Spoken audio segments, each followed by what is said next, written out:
नमस्कार दोस्तों, आज की इस वीडियो में आप लोगों का स्वागत है। आज हम लोग इस वीडियो के अंदर बात करने वाले हैं कि आप लोग लॉटरी कैसे डाल सकते हैं।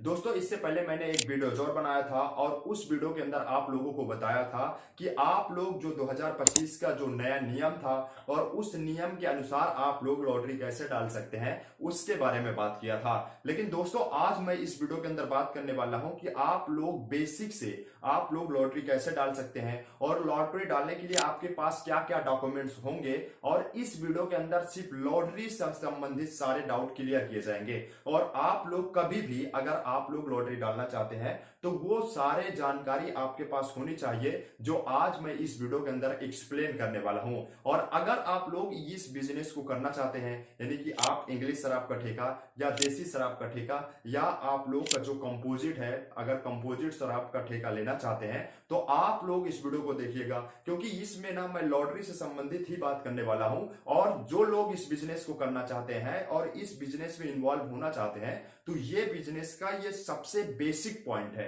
यानी कि अगर आप इस बिजनेस को करना चाहते हैं तो ये सबसे निचला स्तर है, क्योंकि अगर आप लोग लॉटरी सही से डालेंगे और अगर आपकी लॉटरी पड़ेगी तभी आप लोग इस बिजनेस को कर सकते हैं और तभी आपको लाइसेंस मिलेगा। और लॉटरी डालने से पहले आपके पास क्या क्या जानकारी होने चाहिए और क्या क्या आपके पास डॉक्यूमेंट्स होने चाहिए, तभी आप लॉटरी डाल सकते हैं। और लॉटरी की जानकारी आपको कैसे मिलेगी कि हाँ लॉटरी पड़ने वाली है या नहीं पड़ने वाली है, और लॉटरी डालने का सही तरीका क्या है, ये सारे टॉपिक इस वीडियो के अंदर क्लियर किए जाएंगे। तो आप लोग इस वीडियो को लास्ट तक देखिए, और अगर आप लोगों को वीडियो पसंद आया तो चैनल को सब्सक्राइब और वीडियो को लाइक करिएगा, ताकि मैं इससे रिलेटेड कोई नेक्स्ट वीडियोस बनाऊं तो आप लोग आसानी से देख पाएं। और अगर इस बिजनेस को करना चाहते हैं तो आप लोग मेरे चैनल के साथ बने रहिए। इस चैनल के अंदर आपको सारी नोटिफिकेशन टाइम टू टाइम मिलती रहेगी, तब आप लोग अपना इस बिजनेस को बहुत आसानी से कर सकते हैं। तो दोस्तों चलिए हम लोग शुरू करते हैं। लेकिन इसमें सबसे निचला पॉइंट क्या है,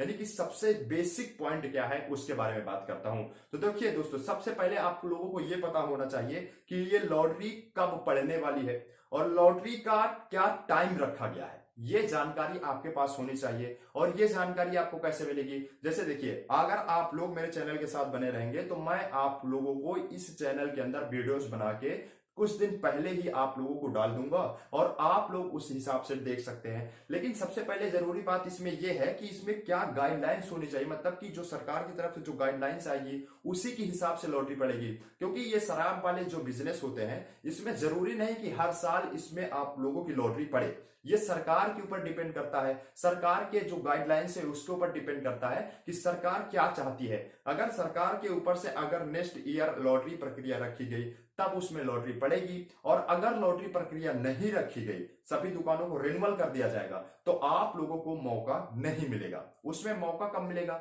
मौका तब मिल सकता है जैसे कि आपको अपने डिस्ट्रिक्ट में पता करना होगा। जैसे कि सरकार की तरफ से लॉटरी प्रक्रिया आती भी नहीं है फिर भी आप लोग इस बिजनेस को कर सकते हैं। लेकिन उस बिजनेस को करने के लिए क्या मैटर है, मैटर ये है कि तब आपको अपने डिस्ट्रिक्ट के अंदर पता करना होगा। जैसे कि कोई दुकानें ऐसे होती हैं जो कि घाटे वाली दुकानें होती है, मतलब कि उसमें बिक्री ज्यादा नहीं होती है तो उसमें पैसे ज्यादा लगते हैं। तो क्या होता है कि जो लोग लिए रहते हैं उस दुकान को, तो उस दुकान को छोड़ देते हैं। तो उस दुकान को जब वो छोड़ देते हैं तब आप लोग उस दुकान को ले सकते हैं। तब उसको लेने के लिए भी लॉटरी लगती है, लेकिन उस टाइम क्या है कि सभी दुकानों में लॉटरी नहीं पड़ती है, सिर्फ उसी दुकानों में जो आपके डिस्ट्रिक्ट में दो चार दुकानें छूटेंगी उसी दुकानें में लॉटरी पड़ेगी और आप लोग उसमें डाल सकते हैं। तब आपका वो क्लियर हो सकता है, तब आपका वो बिजनेस हो सकता है। लेकिन इसमें क्या है कि जो लॉटरी प्रक्रिया जब सरकार की तरफ से जो गाइडलाइंस आएगी, अगर उसके हिसाब से सभी दुकानों में लॉटरी पड़ती है तब आप लोगों को लॉटरी डालने के लिए तैयार रहना होगा। तो उसमें क्या है कि जब सरकार की तरफ से गाइडलाइंस आएगी तो पूरे यूपी के अंदर जितनी दुकानें होंगी सभी दुकानों में लॉटरी डाली जाएगी। तब आप अपने डिस्ट्रिक्ट में डालना चाहें तब आप डाल सकते हैं अपने डिस्ट्रिक्ट में, या आपके घर के पास कोई दुकानें हैं तो उसमें आप लोग लॉटरी डाल सकते हैं। और अगर आप चाहें तो किसी दूसरे डिस्ट्रिक्ट में, तो किसी दूसरे डिस्ट्रिक्ट में भी आप लोग डाल सकते हैं। यानी कि यूपी के अंदर जितनी डिस्ट्रिक्ट है आप किसी भी डिस्ट्रिक्ट में डाल सकते हैं। लेकिन अगर सोचे कि आप दूसरे राज्य में डालने के लिए, तब आप उसमें नहीं डाल सकते हैं। तो अगर उसमें डालना है तो उस राज्य के हिसाब से जो गाइडलाइन होगी उस गाइडलाइंस को आपको फॉलो करना होगा, तब दूसरे स्टेट में आप लोग अपनी लॉटरी या इस बिजनेस को कर सकते हैं। अगर आप लोग अपने डिस्ट्रिक्ट में या आपने यूपी के अंदर कर सकते हैं तो आपको यह छूट मिलती है कि किसी भी डिस्ट्रिक्ट में आप लोग लॉटरी डाल सकते हैं। अब बात आती है लॉटरी डालने का, तो समय मिल गया कि हाँ इस समय पे डालूंगा, लेकिन उसमें कुछ डॉक्यूमेंट्स, कुछ रिक्वायरमेंट होता है। तो देखिए डॉक्यूमेंट्स की जो बात करूं, मैंने हर वीडियोस के अंदर करता हूं और उसमें वही बेसिक डॉक्यूमेंट्स लगते हैं। लेकिन अगर सरकार की तरफ से कोई चेंज होता है, तब आपको उस समय जब लॉटरी डालेंगे उससे पहले ही आपको जानकारी मिल जाएगी आपके अपने आबकारी ऑफिस में, या नहीं मिलेगी तो जो नोटिफिकेशन आएगा उस नोटिफिकेशन के अंदर आपको मेंशन किया रहेगा कि हाँ आप इसमें लॉटरी ऐसे ऐसे डॉक्यूमेंट्स लगाकर डाल सकते हैं। अब आपको तो पहले से ही पता होगा कि जो लॉटरी है ये ऑनलाइन पड़ती है। ऑनलाइन आप किसी भी साहा जन सेवा केंद्र से डलवा सकते हैं, या अगर आपको जानकारी है तो आप खुद ई लॉटरी वेबसाइट पर जाकर, सब जो आबकारी वेबसाइट होती है आबकारी को, उसमें आप लोग जाके अपने से खुद लॉटरी डाल सकते हैं। अब इसमें जो डॉक्यूमेंट्स की बात करूं अगर, तो इसमें Aadhaar card, PAN card, GST number, हैसियत प्रमाण पत्र, सॉल्वेंसी वगैरह जो होते हैं, यही सब बेसिक डॉक्यूमेंट्स लगते हैं। लेकिन जब आप लोग लॉटरी डालेंगे, जब लॉटरी प्रक्रिया आएगी, तो उससे पहले मैं वीडियोस बना के आप लोगों को समझा दूंगा, तो आप उसमें से देखकर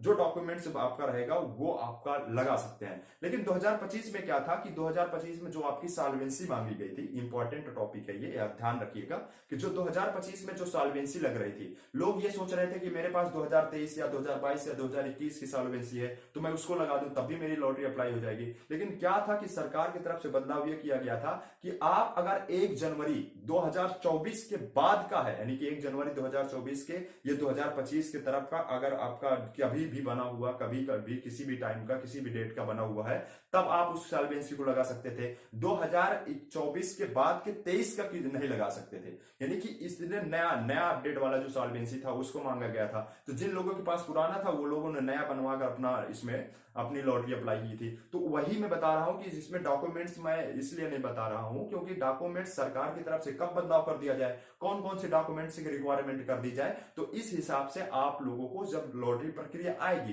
तो उससे पहले आपको जानकारी दे दी जाएगी, तब आप उसके हिसाब से अपने डॉक्यूमेंट्स तैयार करवा सकते हैं। अब यही मैटर है कि जो आपका जो डॉक्यूमेंट्स है ये तभी सॉल्व होगा जब आपकी लॉटरी प्रक्रिया आएगी तब। लेकिन जो डॉक्यूमेंट्स मैं बताया ये डॉक्यूमेंट्स आपके पास होने चाहिए, ये लगेंगे लगेंगे, लेकिन इसके अलावा कोई भी होगा तब आपको उस टाइम मेंशन कर दिया जाएगा। अब बात आती है जैसे कि अगर आपको मैंने ये बता दिया कि हाँ आपके एरिया में जब लॉटरी पड़ेगी तब आप डाल सकते हैं, ये आपका बेसिक पॉइंट यही है क्योंकि आपको पता करना होगा। उसके बाद आपका सबसे ज्यादा बेसिक इंपॉर्टेंट पॉइंट ये रहता है क्या क्या डॉक्यूमेंट्स लगेंगे। अब बात यहाँ ये भी मैं मेंशन कर दूं फीस के बारे में। लॉटरी की जो फीस होती है, लॉटरी की फीस ये आपके एरिया के ऊपर डिपेंड करता है। जैसे कि अगर आपकी ग्रामीण एरिया की दुकानें होंगी तो उसकी लॉटरी फीस कम होगी, और अगर आपकी नगर निगम की कोई दुकानें होंगी तो नगर निगम वाले की दुकानों का लॉटरी फीस महंगी होती है, या किसी सिटी एरिया की कोई बड़ी दुकानें होंगी तो उसका भी लॉटरी फीस महंगा होता है। इसमें मैं एग्जांपल में बता दूं कि लगभग अगर की बात करूं सिटी वालों का तो 70 से लेकर 90,000 के बीच में, 85,000 1 लाख भी हो सकता है। लेकिन अगर देखा जाए तो जो नगर निगम या नॉर्मल एरिया का रहता है बीच वाला पॉइंट, तो उसमें क्या है कि उसमें 70 से 90,000 के बीच में लॉटरी फीस हो सकती है। लेकिन ग्रामीण की बात करूं तो उसमें 55,000 से लेकर 75,000 के बीच में लॉटरी फीस हो सकती है। ये एक गेस बताया गया है, कोई जरूरी नहीं कि इतना ही हो सकता है, इससे कम भी हो सकता है, इससे कम भी हो सकता है, ज्यादा भी हो सकता है। अब इसमें बात यह आती है कि जो लॉटरी फीस के साथ मेरा एक डॉक्यूमेंट्स और होना चाहिए, या एक पैसा आपको और इसमें जमा करना पड़ता है, 10% सिक्योरिटी फीस। अब ये सिक्योरिटी फीस वाला क्या मैटर है? सिक्योरिटी फीस का मैटर ये है कि जब आप लॉटरी अप्लाई करेंगे तो उसमें 10% सिक्योरिटी फीस आपकी जमा होती है। अब यहां ये होता है कि अगर आपकी लॉटरी नहीं लगी तो जो 40-45 हजार जो उसकी लॉटरी फीस होगी वो आपका जब्त हो जाएगा, वो मुझे या आपको नहीं मिलता है। लेकिन अगर बात करूं जो 10% सिक्योरिटी जमा होती है, वो 10% सिक्योरिटी को आप क्लेम करते हैं तो आपको उसका 10% सिक्योरिटी आपको रिटर्न मिल जाती है। अब 10% सिक्योरिटी जमा ही होती है, ठीक है। अब आपका मैंने यही लॉटरी प्रक्रिया की यही पॉइंट है कि आपको पता होना चाहिए कि कब से लॉटरी पड़ेगी, और आपको पहले से इसका डिटेल निकालना होगा कि किस दुकान में मुझे लॉटरी डालना है, उसके बाद किसकी बिक्री क्या है, किस क्या है, अगर प्रॉफिट है तब मैं उस दुकान को लूंगा, या नहीं प्रॉफिट है तो नहीं लूंगा। ये सब डिटेल आपको बेसिक पॉइंट पे निकालना होगा क्योंकि आपके एरिया में आपको पता करना होगा, तभी आपकी जानकारी मिल सकती है। मैं तो आपके दूसरे एरिया के बारे में जानकारी नहीं दे सकता क्योंकि वहां की क्या बिक्री है, क्या गेस है, इसके बारे में मुझे भी नहीं पता, वो आपको पता होगा क्योंकि आपके एरिया की दुकानें हैं। अब ये हो गया। अब उसके बाद लॉटरी जब निकलती है तो लॉटरी डालना है, लॉटरी आपकी ऑनलाइन होगी, डॉक्यूमेंट्स आपका ये लगेगा, और उसके बाद सिक्योरिटी फीस ये होती है। अब उसके बाद जो लॉटरी पड़ जाती है, तो उसका मैटर मैं नेक्स्ट वीडियो में बताऊंगा। तो इस वीडियो में सिर्फ लॉटरी से संबंधित जानकारी मिली है, और अगर आपका कोई पॉइंट छूटा हो या किसी प्रकार का आपका डाउट है तो आप लोग कमेंट करिएगा, उसका मैं नेक्स्ट वीडियो के अंदर एक्सप्लेन करके आप लोगों को समझा दूंगा। तो दोस्तों मिलता हूं नेक्स्ट वीडियो में। अगर आप लोगों को वीडियो पसंद आए तो चैनल को सब्सक्राइब करिएगा, वीडियो को लाइक करिएगा, मुझे सपोर्ट करिएगा, ताकि मैं इससे रिलेटेड आपको सारी जानकारी आसानी से दे पाऊं। धन्यवाद।